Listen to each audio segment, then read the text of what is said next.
In this video article, we're going to look at a sneaky trick from the Resistance Playbook. So caveat scriptor indeed. Before we get started, if you want to get an email with a timestamped overview every time I release a new video like this, head over to my website at deliberate-practice.com, sign up for my email list.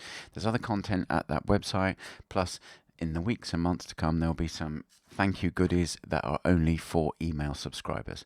So let's start with what is resistance. If you don't know much about it, then the book that you need to read, and if you haven't read this book and you're a writer, you probably need to read this book anyway, is Stephen Pressfield's book, The War of Art. So not The Art of War, that's Sun Tzu. You want Pressfield's book, The War of Art.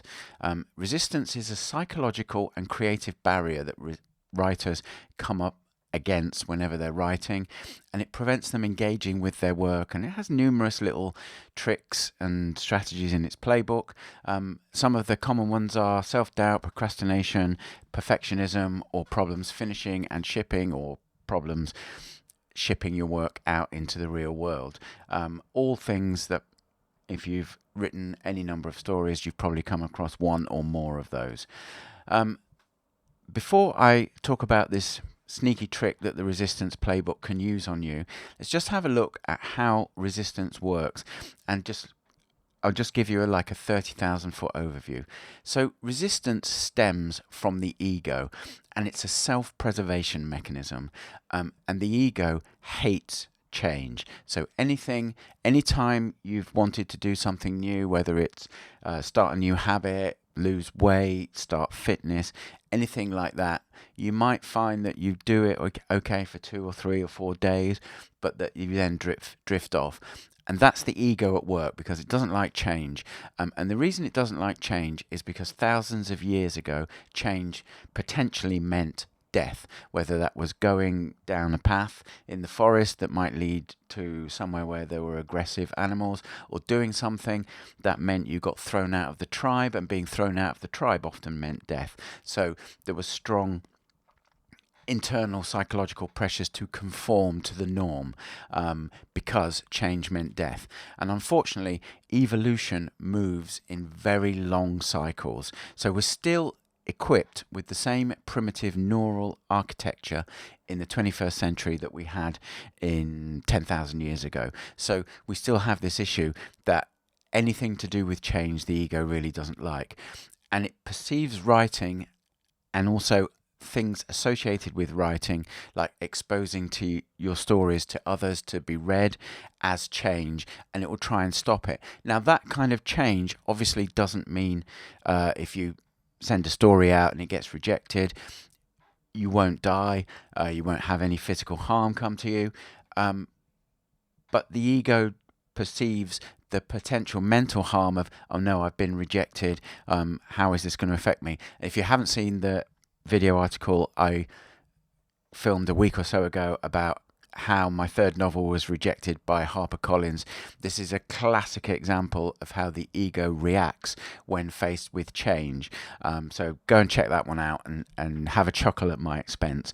I laugh at it now as well, with the hindsight of 20 years, but do go and check that article out as well.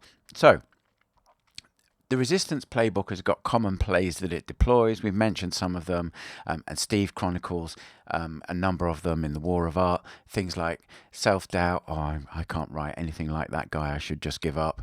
Those kind of little messages that you kind of, it's almost like a little devil sitting on your shoulder, whispering them in your ear.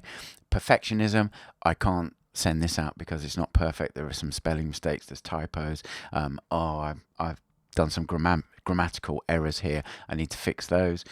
Some people get affected by perfectionism, and they spend months and months and months rewriting, redrafting the same story. That's a resistance play, driven by the ego. Addiction, Steve talks about this in The War of Art. It's very common for creatives to suffer higher rates of addiction than non-creatives.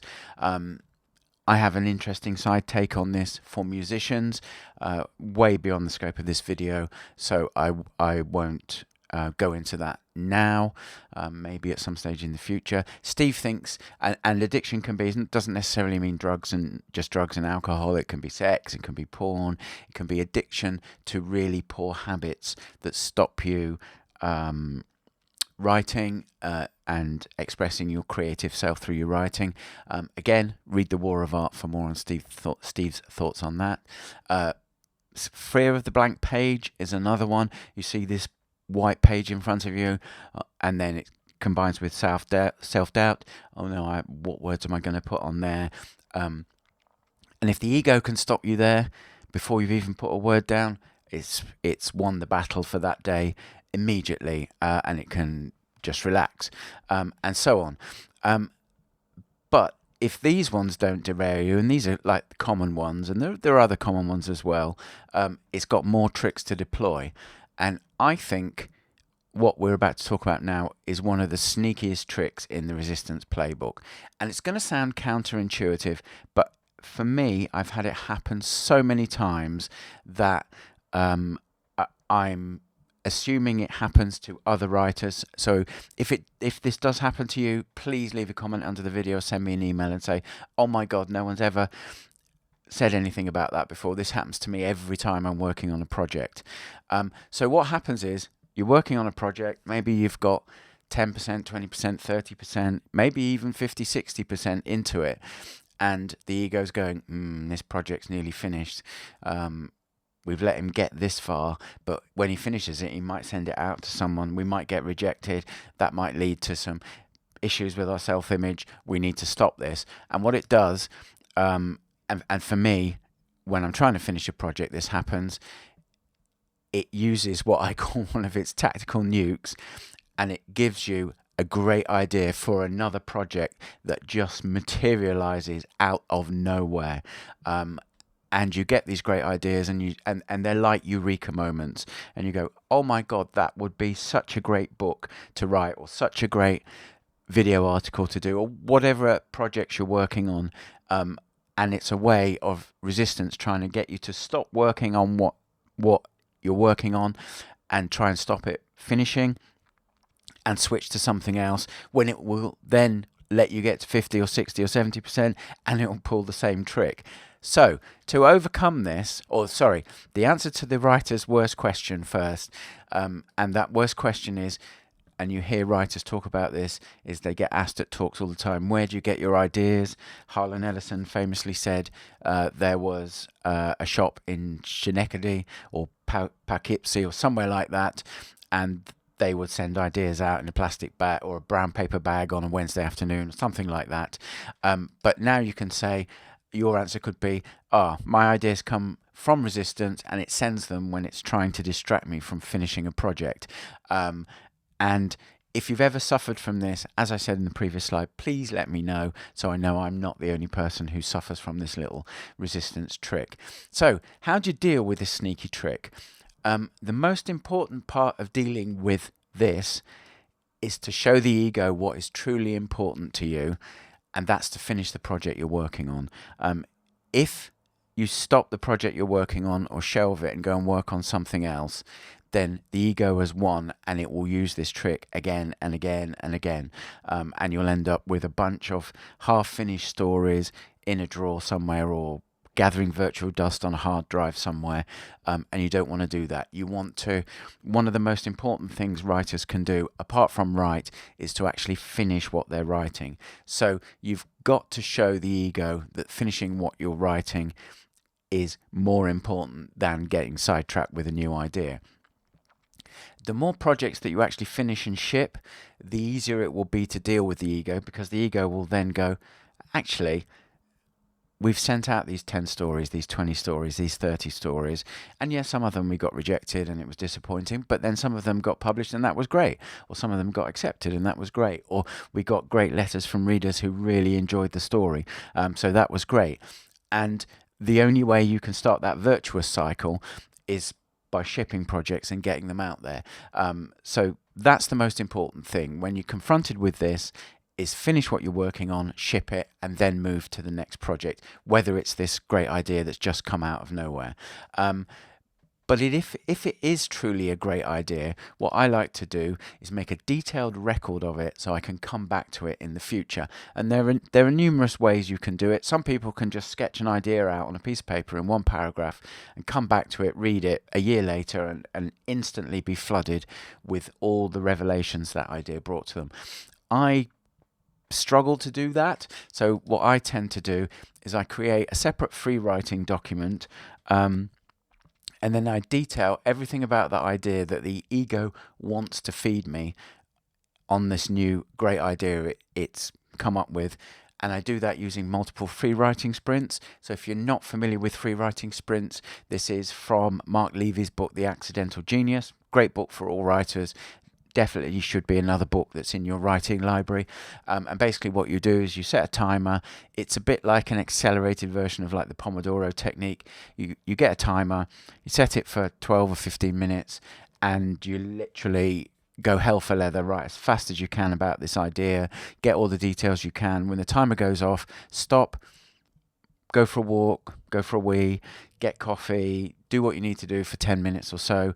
Just give your subconscious time just to process everything, then look over your writing sprint, and then start another one. And do that until you run out of things to say. And then when I finish, the last line I type is, and this is to send a message to my ego, is now I'm going back to, and I type in the name of the current project. And sometimes I'll also type why I need to finish that current project first and why I can't work on this new idea now, and why I have to carry on with where I am and what I'm doing. So that sends a subconscious message.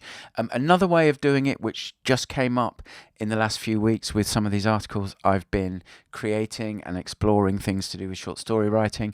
I did a couple of video articles on, and they're entitled David Morrell Self-Dialogue Technique. And basically what David Morrell does, you can go and see those videos and they'll give you more info. And I'll link all these videos in the description underneath, so you can, if you want to see any of those 3 or 4 videos that I've mentioned, you can go and see them. But what he does is he starts a Socratic style dialogue with his typewriter, and he has his typewriter ask him questions. He answers those questions in detail. And one of the things that he said is he creates a document, and for a novel it might be 30 pages of single-space typing, which details all the nuances that he goes into: characters, settings, theme, plot ideas, and so on. And then he said, if you get sidetracked by an event in your life and you have to step away from that project, even for a year or multiple years, go back and read that dialogue from start to finish, and you go straight back into it. By the end of reading the dialogue that you created, you'll be back up to speed. So you could do it like that as well, to get this idea down on paper. However, that may not be enough. The ego is an absolutely persistent bugger, and it doesn't often get the message. And so there's a reason why Steve called his book The War of Art. It's because we have to fight a battle with resistance every day, and every day you want to be a writer, you're going to have to fight that battle and face it. So one of the messages you can give it is, if it doesn't finish and doesn't help you finish and ship your work, it may actually cause some of the effects it's trying to prevent. So remember, the ego isn't trying to, it's not something built into you that is self-defeating. What it's trying to do is preserve you. It's about self-preservation. So if you can give it the message that by getting in your way is actually going to cause more harmful things than if it gets out of the way and lets you get on with it, sometimes that's an effective way of dealing with it. And as I mentioned, resistance evolves new strategies over time. So if you get into a situation where I'm writing 1,000 words a day, 2,000 words a day, this is easy, I can do this every day, what you'll find is the ego will work out new ways to try and derail you. So the war, it truly is a war of art, which I don't know if Steve gave his book that name or whether it was his editor, Sean Coyne, whoever came up with that name. was a perfect name to codify that idea that we have to fight the battle every day and we have to commit to that war for the long term. Okay, closing out.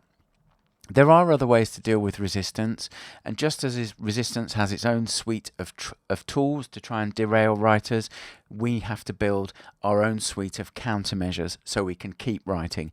This, I've talked about, this is one of mine. When I get a new idea out of the blue, and it normally happens when I'm working on a project and I'm about 60, 65, 70% through.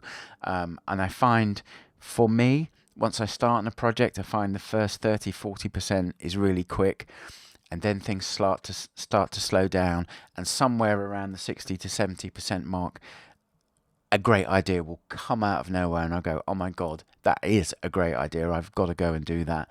And I have to resist that temptation and keep ploughing the furrow and moving forward and finish what I'm doing and ship it. But I do, as I've said in this video, make detailed notes of what the idea is so I can come back to it in the future and then have a look at it and go, actually, is this a great idea, or did it just seem so in that particular moment? So we're all different people. We all have our own unique identities and our own idiosyncrasies. So some of the tools that I use to combat resistance may not work for you. I'll detail some more in video articles to come, but you need to be on the alert for resistance and the kind of sneaky tricks that it deploys, and come up with strategies to get through them. I detail more stuff for aspiring and or frustrated fiction writers at the Writing Vault. The URL's in front of you. There'll be a link in the description below for that as well. Do go and check that out if you want to find a place where there is a ton of resources that can help fiction writers and aspiring fiction writers. And if you've got any questions, you can email me at paul@deliberate-practice.com. So thank you for your time, and I'll catch you in the next video article.